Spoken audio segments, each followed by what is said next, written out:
Dr. Charles Cross from Capella University, and he will be presenting today on Title I versus non-Title I students and standardized test scores in a school district in Georgia. And I will let you know we have about 5 minutes left. Okay, how much time do I have? You have 20 minutes. Oh, okay.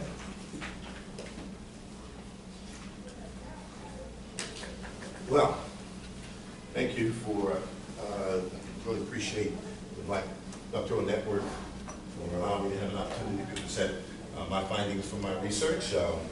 Just a little bit about my background. I'm not a traditional teacher. As I was sharing with some folks, that I matriculated in Bronx, New York, DeWitt Clinton High School, world famous DeWitt Clinton High School. With some of their famous alumni is James Baldwin, County Cullen, Tony Curtis. If you've ever been to the circus, this is old school, the King Charles Unicycle Cycle Troupe. Okay, and so they did that. I'm a graduate of the University of Georgia with an undergraduate degree in journalism with an emphasis in radio, TV, film. I have a master's from Western Governors University and a PhD from Capella University. I spent 10 years as Vice President of Investments for a major bank here in Atlanta, and then 20 years as an entrepreneur. I had a syndicated radio show called Your Personal Finance that aired in about 100 stations around the country at its height. I've written 2 books. One is called Your Common Sense Guide to Personal Financial Planning. The other one is called God's Plans for Your Financial Success. I wrote a column for the Atlanta Journal for a couple of years, a magazine column, and a 12-part series on PBS called Money Maze. And so my background is kind of unique in that respect. I'm also an ordained minister, AME minister. I spent several years as an executive pastor for Atlanta Church here. I taught second, third, and 5th grade. And currently I teach 5th grade gifted students. I have 4 daughters. My oldest daughter is an RN. She matriculated at FAMU. My second daughter went to University of West Georgia, and she's got a master's from Alabama State and is an occupational therapist. And then my third daughter went to my alma mater, University of Georgia, then matriculated at her older sister's school, FAMU, and she's studying pharmacy. And my other daughter doesn't have a career at this point. And I share all that because my background is a little bit different than traditional teachers, so some of my perspectives might be a little bit different in terms of how I approach it.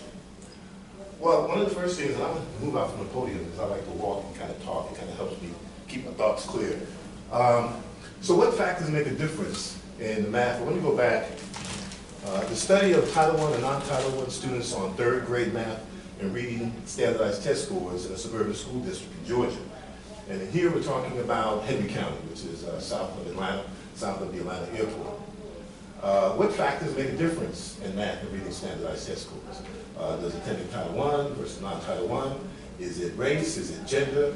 Is it type of school? The purpose of this quasi-experimental study is to find out what makes a difference. And these were 3rd graders in Title I versus non-Title I schools. Independent variables, Title I and non-Title I, gender, race, and socioeconomic status. Dependent variables, reading and math scores, as evidenced by the CRCT exam. The CRCT exam is a state standardized test that had its last year, I believe in 2014, there was a state administered test for, I believe, 3rd through 8th grade. Now that's been replaced with the Georgia milestone. The instrument that's used is the CRCT, the math and reading portion is only used. The statistical tests that were used on questions 1 and 2 was the independent samples t-test, and then 3 through 8 on a 2-way ANOVA. And so the first questions 1 and 2 is there a significant difference in math and reading scores between 3rd grade students that attend Title I and non-Title I schools? The findings, non-Title I schools had significantly higher math and reading scores than Title I schools. Now I could stop the presentation here because that's pretty much what happened. But let's do a data dive and kind of dig into the data to see some of the other things that came up with some of the other research questions. Is there an interaction effect between gender, the type of school, and math and reading scores? Females rock. They had higher math scores than males. Second question, number 4, is there an interaction effect between race and type of school? Asians had significantly higher math scores than every other race. Blew everybody away. All races had higher math scores at non-Title I schools than Title I schools. Question number 5, is there some type of interaction effect between SES and type of school on math schools? This particular question could not be answered. And the reason is that the proxy for socioeconomic status is free and reduced lunch. And the district, that database did not talk to the student information system, so I couldn't correlate that. And that was a real disappointment for me, because I thought that was important. You'll find out a little bit later in my conclusion.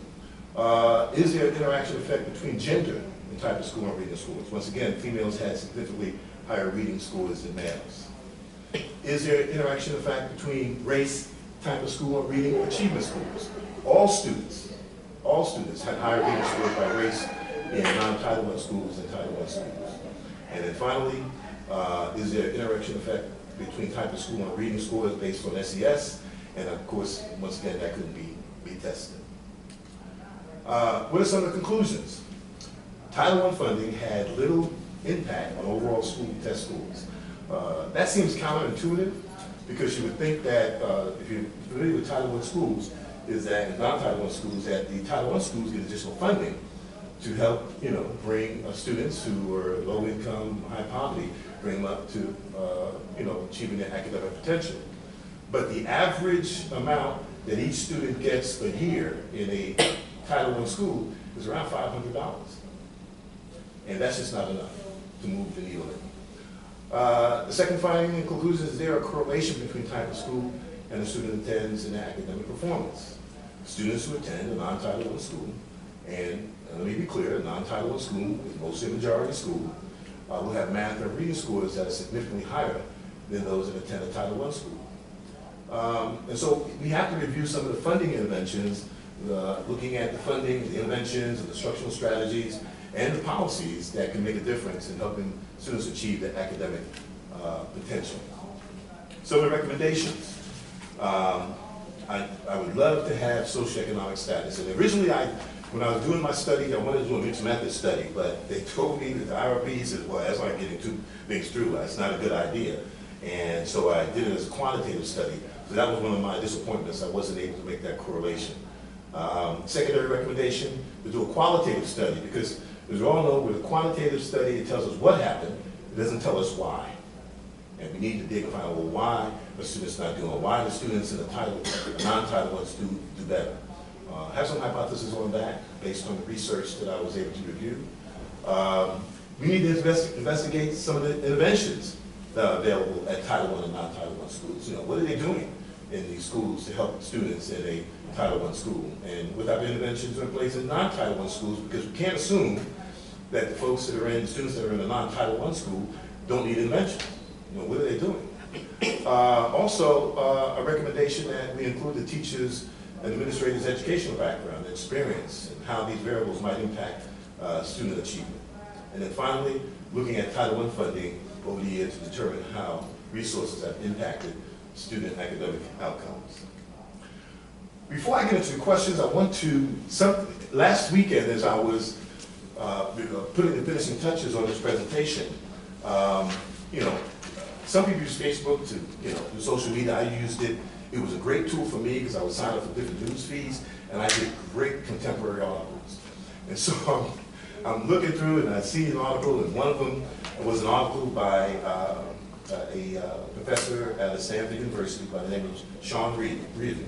And I don't know if you're familiar, but there are 3 government-sanctioned poverty institutes.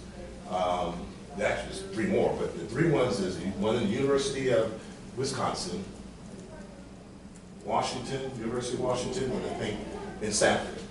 Anyway, so how should I perceive the achievement gap? Reducing school segregation, this is what his study is, what his conclusion was from his study, because he was dealing with the racial achievement gap. His study was published in April and May of last year. Reducing school segregation may be an effective means of improving the equality of students' access to high-quality educational opportunities. My conclusion was students who attend a non-Title I school will have math and reading scores significantly higher than those who attend Title I. It's kind of saying the same thing, basically saying you need to have integrated schools to make a difference. And there's some hypotheses about the culture, about the resources that non-Title I schools get. I can only talk about my anecdotal information I have from being a teacher. This is my 6th year in teaching, you know, and one of the things that you see is that the culture, the resources, the PTA involvement, the parental involvement, all those things make a difference when you talk about it. So the study that I looked at, these are the different institutes of poverty research, and my conclusion is that we don't need to do not another study on poverty to understand what the problem is. Poverty is a problem.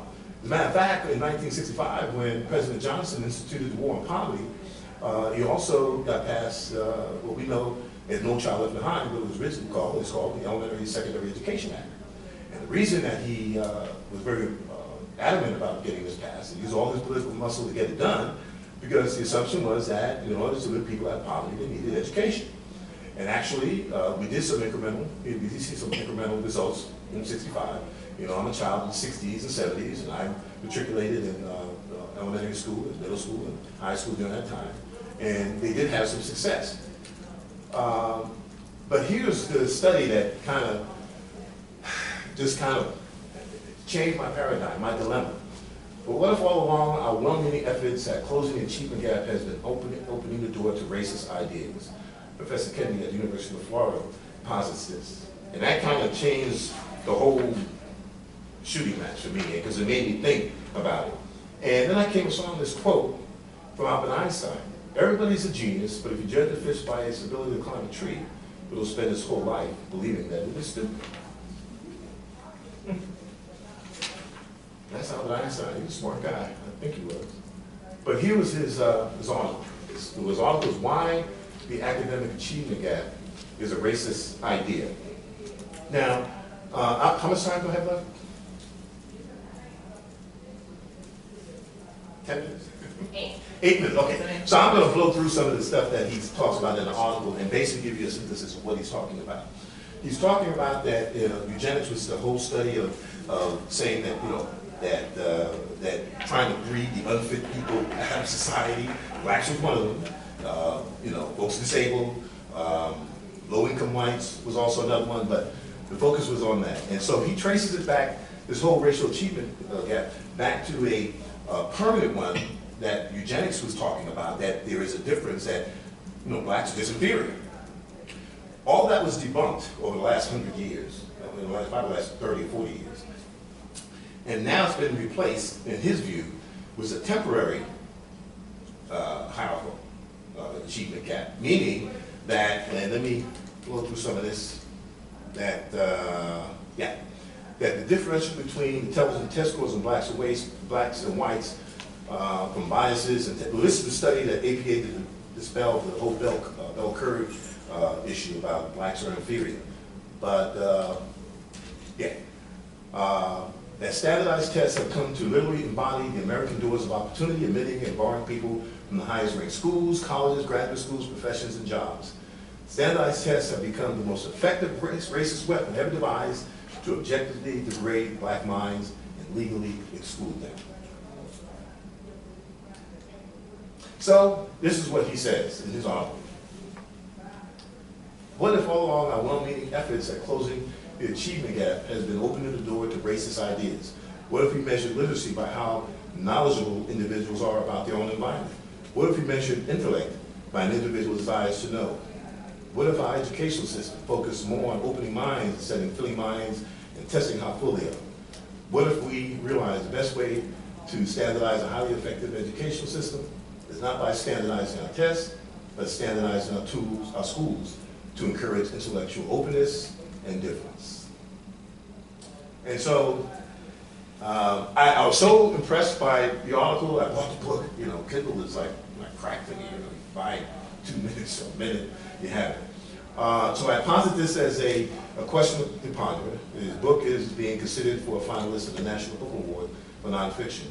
But I think as scholar practitioners, when we get new information, you got to kind of try to how it fits in your current paradigm, and does it rethink that in my study, am I promulgating a racist philosophy that is a difference, and that difference is temporary, and that the testing is one way to keep that difference.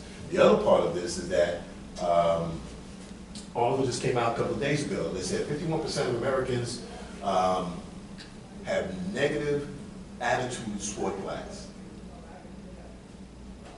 What's the percentage? 51% of Americans believe have negative attitude. Now that doesn't surprise us, but that's an astounding thing, because if you take that, and if you just half that, and say, okay, 25% of them think that, let's just be conservative. And then we start applying that model, that percentage, to all industries, education, medicine, law, government, that their racist ideologies and viewpoints, because just because you have a black friend doesn't mean you can't be racist. We know that, right? They have some things they don't, they think they're better than us just because of their race.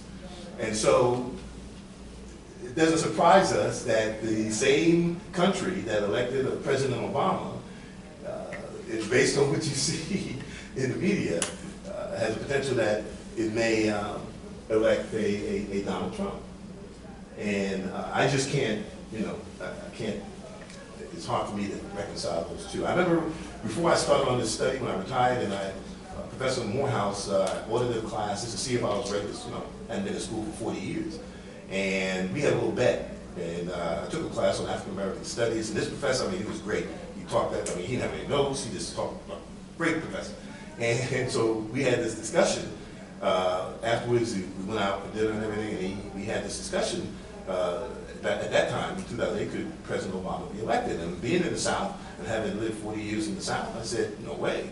I know what I dealt with. I know what I dealt with at the University of Georgia. I know what I dealt with in business, in corporate America, in my own business, and I just felt it couldn't happen. Of course, I was wrong, and I hope he's still alive, but I never made good on the bet, so I need to probably find him and take him out to dinner. But so that's kind of has changed my paradigm, changed my thinking about where I want to go, and I'm hoping that I'll get an opportunity in higher education as a professor to kind of explore some of these things, because what I want to do is as a professor, go out and recruit African American males and females into a university, train them, send them out, and then mentor them. Because I think that a lot of times in education, as a more senior person in the school system I'm in, that a lot of teachers in that first 3 to 5 years need somebody to talk to who's outside of their school, because everybody that's in the school is not necessarily a friend, outside of the district, that you can share some concerns and they can help you. But I thank you for suffering through the other part of this. That came up different. I hope it made some sense to you, and if there's any time, I'll open it up to any questions. I got a few minutes? Yeah. So I have a question. It's kind of a question comment. So in your study, actually accessing the SES is possible with the principal. So were you able to form relationships with principals in non-Title I or Title I schools to access their SES population? Okay, in the county I was in, I was told they have a whole department that handles folks that want to do research, and they said that the databases don't talk to each other. That the database from the cafeteria manager does not talk to the student information system. So that's correct, because that's illegal. Exactly. Right. So I couldn't go to a principal. I mean, I'm talking about a study doing with, I don't know if you saw it, it was 29 elementary schools. I think 17 were Title I, 12 were non-Title I. So to answer your question, I hope I'm answering the question, I couldn't get that data across all the elementary schools. And I don't even think the principal has that. Okay, so normally the principals receive the data from the cafeteria manager, but it's not to be shared with anyone. So you still have to get it approved with the district to release the data. Now them and they wouldn't do it. I guess that's the point, is that if they don't release it, then that's one thing, that's privacy. Right. But if they release it, it's just not talking to the school system, then you just take the 29 schools' rates, and then you disaggregate them with the data of their academic achievement on your own, using your own program in SES, or upload your own data, and then you connect the two. So what principals in North Carolina see is we see SES and academic achievement all together on a bar. So our district accountability department produces that. And so I know all of the schools, the 20 elementary schools. Right. So I can look and see, well, that has high SES. I don't even have to know the rate. I already know it's low, free and reduced lunch. And I'm a principal of a Title I school, so I can identify who all goes to the Title I meetings, so I know your school's Title I, your school's Title I, because we all go together. And then, you know, it's easy to make those connections. So that was my question originally. Have you made those connections with the principals? Because they do have the data, they just are not allowed to share. And that's where the qualitative stuff, I'd have to go in and ask questions and see if there's a way. Now, I know with computer guys, they can get the data, but remember now, from a privacy standpoint, I deleted the, student information, so all that came back is 1 through 3,000. So I didn't know who was where. I did know the school they went to. Did I know the school? No. I knew that it was either Title I or non-Title I school. I didn't know the particular school. So I knew by the file that they were a Title I school, what their race was, what their gender was, and what their scores were. Okay. That's all I had. So my last question or comment is basically related to the fact that establishing the solution around intervention, examining the instructional component, and then another recommendation you had. I think it's critical to look at the components of how the principals or the districts spend the Title I money, and whether or not it's centralized, or it's site-based or centralized. Because principals generally can make decisions about how they spend the money, and usually the money is spent on salaries to make classrooms smaller, sizes smaller, so that more time can be spent with the students.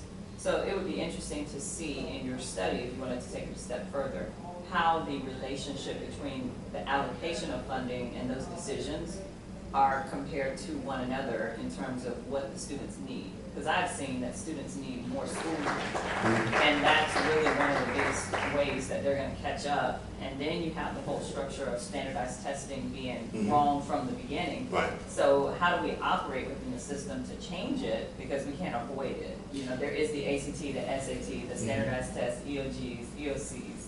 We can't get away from it. Yeah, and I think that every school, every district, every state is contextual. So in your school, you might need certain things based on the population. Another school in the same district, maybe down the street, might be something different. And so that's a challenge. And when I came to the conclusion that we need another war on poverty, when the ESEA was reauthorized in December by President Obama, it's called Every Student Succeeds Act, there was no discussion, and there hasn't been a discussion about poverty. And there's more poor white people than there are poor blacks. And so unless we have that conversation, the Common Core, New Core, whatever you call it, I've talked to veteran teachers, okay, something new, whatever, okay. But it's not going to move that needle much. Because the issues that poverty deals with, and I'm sure psychologists and sociologists can better explain that. I found a lot of that in my research, that's a real big factor. So there is a component of ESSA that focuses on reform of Title I. So they may not have had a wide conversation about it, but there is a reform around the poverty war. But hear what I'm saying. You need a war on poverty, dealing with a whole lot of other factors. Oh, absolutely. Yeah, I mean, and I don't have time. I'm sure my time is up now. Yeah, and maybe they don't get a discussion about it. Okay, great. Okay, thank you so much.